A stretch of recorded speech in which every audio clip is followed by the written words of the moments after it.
In the name of the Father, and of the Son, and of the Holy Spirit, one God. Christ is risen. Surely is risen.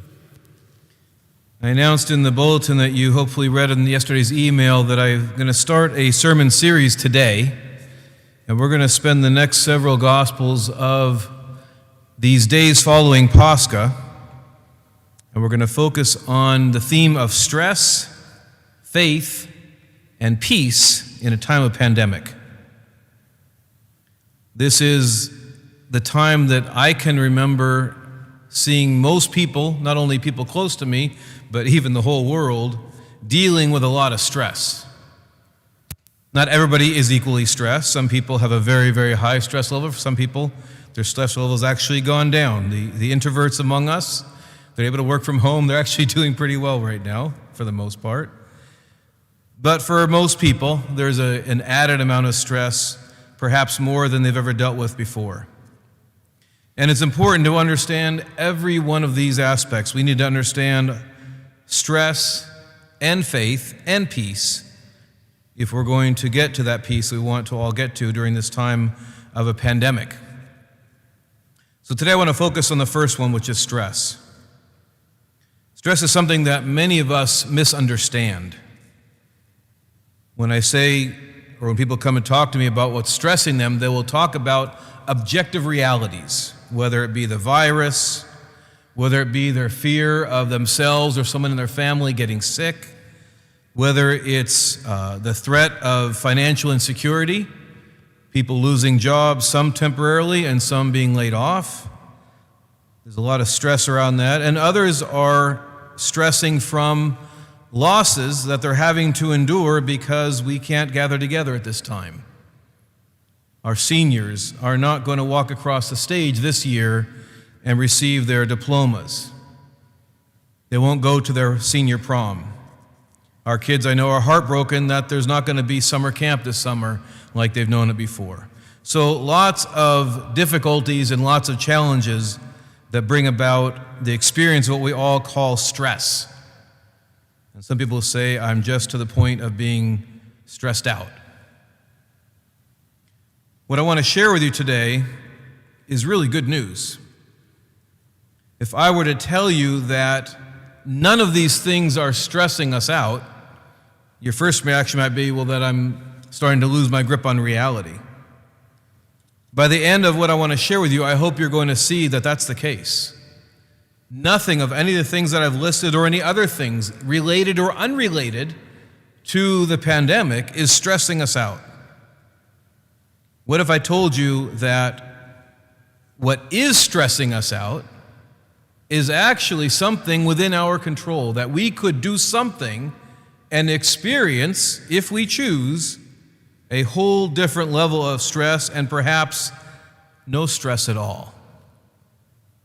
So let's see if I'm crazy or if there's in fact very good news for all of us to understand.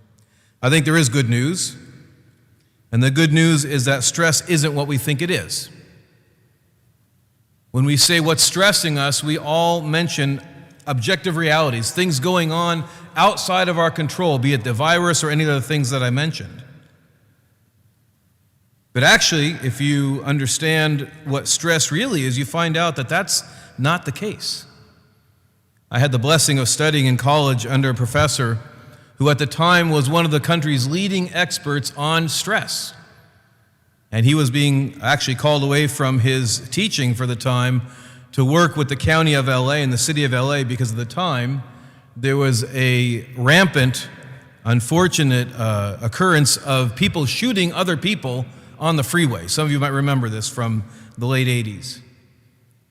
So they called and they said, help us understand why are people now resorting to pulling guns on each other as they go through their daily commutes. And what he shared with them is what he had shared with us as students, and that is that stress is actually not the difficulties we face. Stress is how we experience the difficulties that we face. And one of the examples he would say is you've got two people both on the same spot, on the same freeway, both trying to get to the same exact meeting that had the same consequences for both. They're on the freeway. They're going towards their meeting. They're on time. And then they see ahead a traffic jam. And that traffic jam looks very long, and it's not moving. And it becomes clear to both of them that they're not going to make their meeting.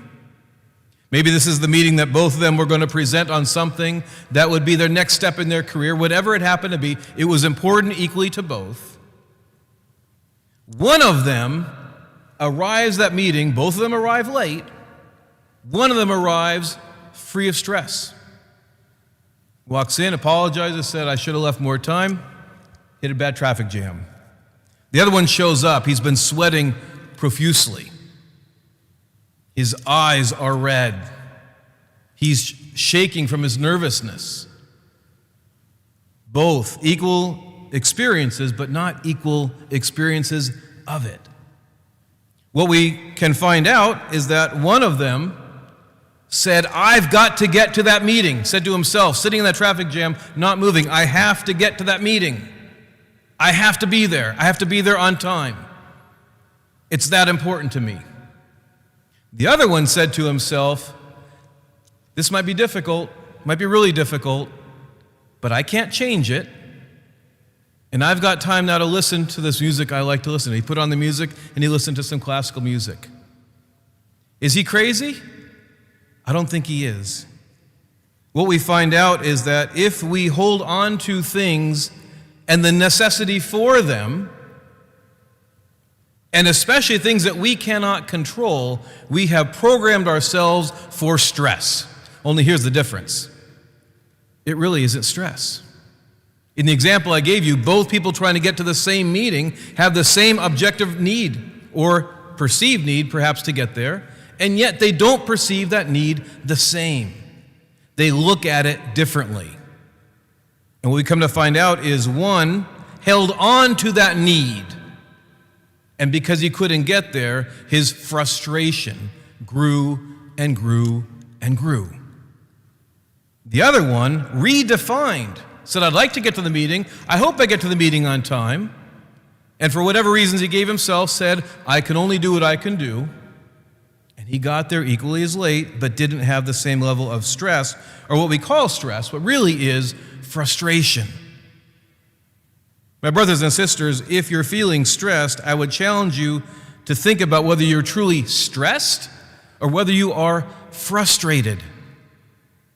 You want a reality. Maybe you want this virus gone. Maybe you want to hear, or need to hear, or think you need to hear, that the vaccine has been found. Maybe you're feeling like you need to get out of the house and get back to life as normal. Whatever the need it is that you define for yourself, when we hold on to those, what we call needs, and if we can't get to them, we grow in frustration. So how do we solve this? How do we solve our frustrations in life? Well, there's really only two ways to do it. The first is to hold on to what we call that need for it. I need this to end now. I need a new governor, or I need a new president, and I need it now. And we hold on to that need, and what happens? We grow and grow and grow in our frustration. That's the only thing that can happen. If we don't let go of the need, the frustration has to grow. It has nothing else it can do. Or we have another option. We can look at the same objective reality that we cannot change, and we can redefine what we say we need. We can decide we don't need what we think we need. The church gives us on this feast day of Joseph of Arimathea and Nicodemus and the myrrh-bearing women wonderful examples. We heard, first of all, in the epistle, reading from the book of the Acts of the Apostles, we heard that the apostles were very busy. They were ministering what they said was the word. They were preaching to crowds. They were doing all those things to spread the gospel, and yet part of their duties was to help in what was called the daily distribution, giving out the necessities to the widows and the orphans of the community. And there were some people complaining it wasn't going so equally. They could have said to themselves, we better take care of this. We better spend more time serving the tables and trying to do that, and everything else they were thinking they needed to do, their frustration level would have just risen and risen and risen. What did they do? They redefined the need. They said, we don't have to serve the tables. They stopped. They prayed. And then they chose 7 men. We call them the first 7 deacons, one of whom, Stephen, will become the first martyr of the church. They redefined how they dealt with what they thought was the need, and they said, we don't have to do it. There's another way. In the gospel, we heard that beautiful story of the myrrh-bearing women, who all we know is that at sunrise on the day after the Sabbath, were heading to the tomb because they didn't get a chance to finish preparing Jesus' body before the Sabbath came. So now that the Sabbath has passed, they're going to go back and properly prepare Jesus for his burial. And interestingly enough, on the way, they say to themselves, who's going to roll the stone away? Were they stupid women? They hadn't occurred to them before they left that there's a big stone door rolled across the door? No. How do we know they weren't stupid? There were other dangers. There were the Jews that had just delivered Jesus up to be crucified. There were the Romans that crucified him. And of course, we know they were afraid. They were holed up in that upper room. But those faithful myrrh-bearing women, knowing that it was up to them to go prepare Jesus' body, didn't say, well, we need to avoid every trouble. Let's wait till the Romans are gone from Jerusalem. Let's wait till we get somebody who can move the stone. They went out and they did it. And on the way, while they asked themselves, who's going to roll the stone away? That's when they saw that the stone was already moved. If their goal was that God would have to remove every problem that they were going to encounter first, they would have never left their homes. But they knew something that we need to learn, and that's what I want to focus on today. What they learned is that God is not going to remove every barrier and every difficulty in our lives. Just because we don't like a certain leader doesn't mean that person's going to go away right when we want them to. Just because this has been a difficult time, a very sad time where lots of people have died and lots of people have been sick, it doesn't mean he's going to take all that away. Because we know our God solves problems not by controlling us, but by giving us the ability to deal with them with his strength. So they learned, those myrrh-bearing women, and they teach us that God is not going to remove every barrier. And those of us that are holding on to that are going to only grow in our frustration and our stress. But they knew something else as well. The same God that was not going to remove every barrier and difficulty was going to be there for them. That's what allowed them to leave their homes on that morning and head towards the tomb.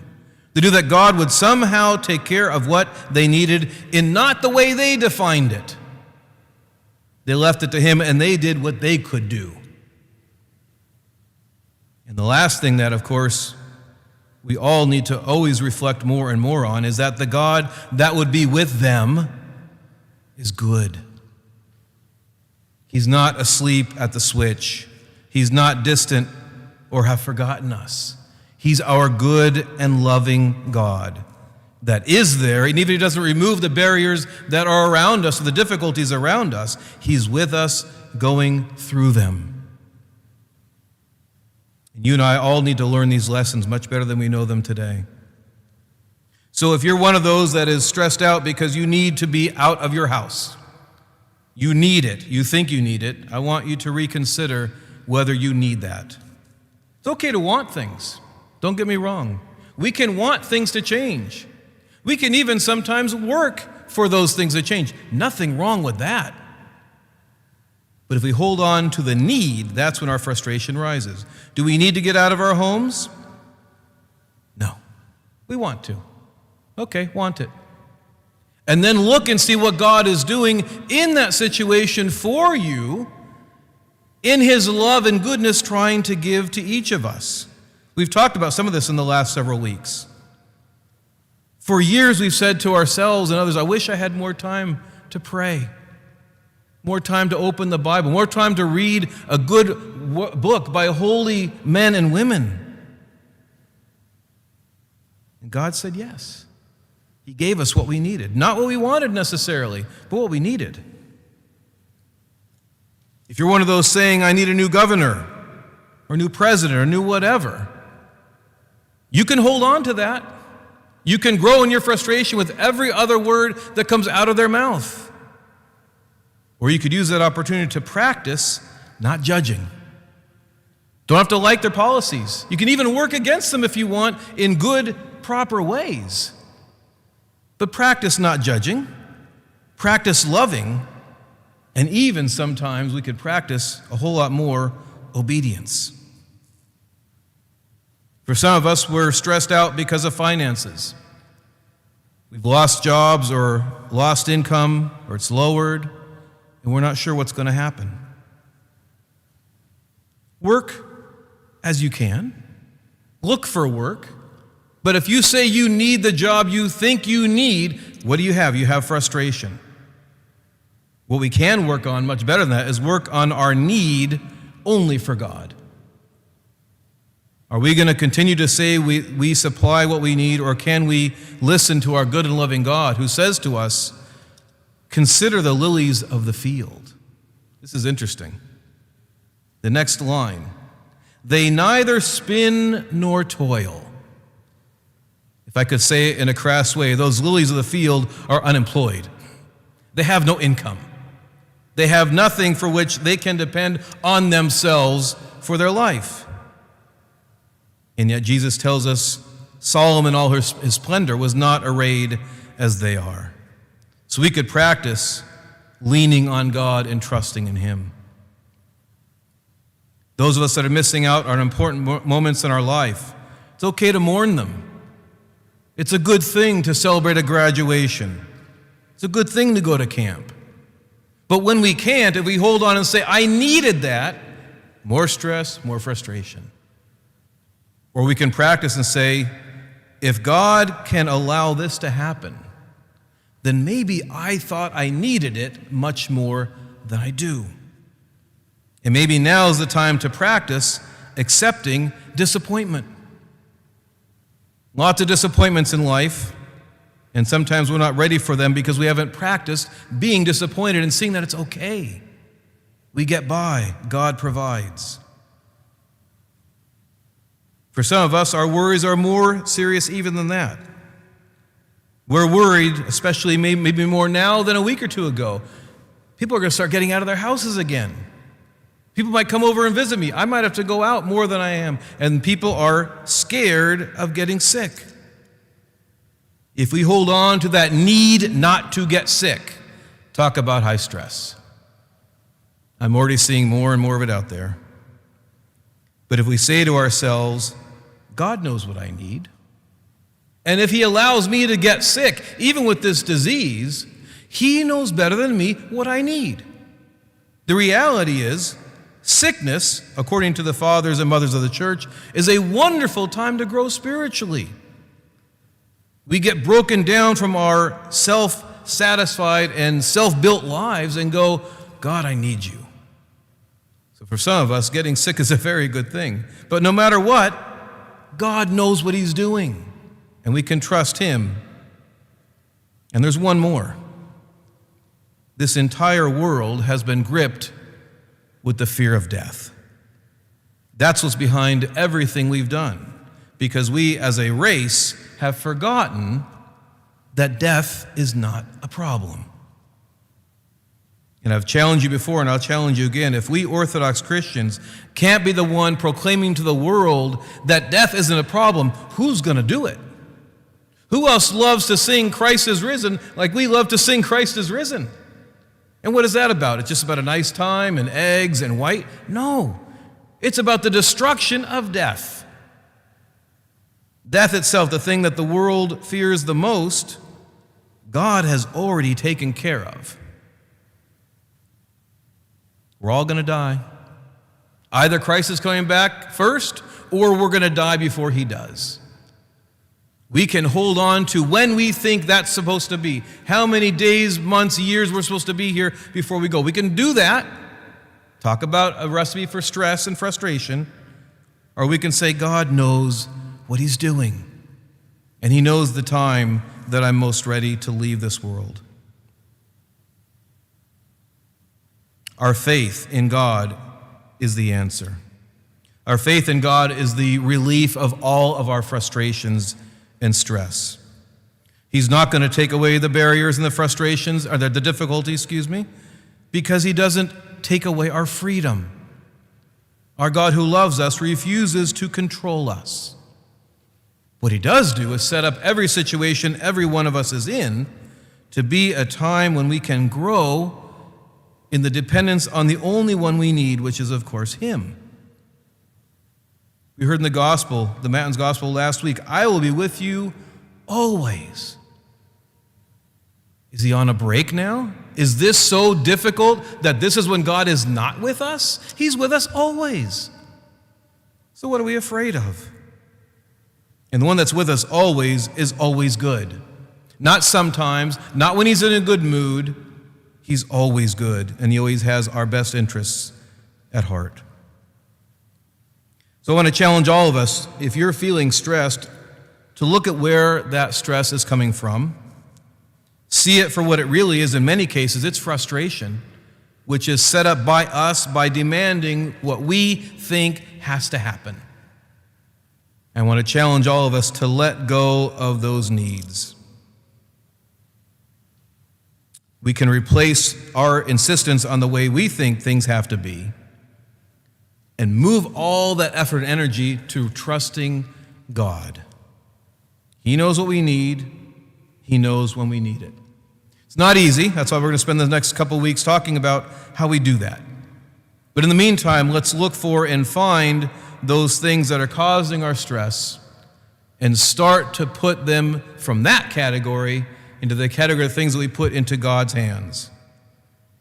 God, in everything he does, is offering blessings, even now, even in the midst of all these difficulties. So let's move our energy from our frustration to looking for the blessings that are awaiting us and that God has been sending all around us. In the name of the Father, of the Son, and the Holy Spirit. Christ is risen. He is risen.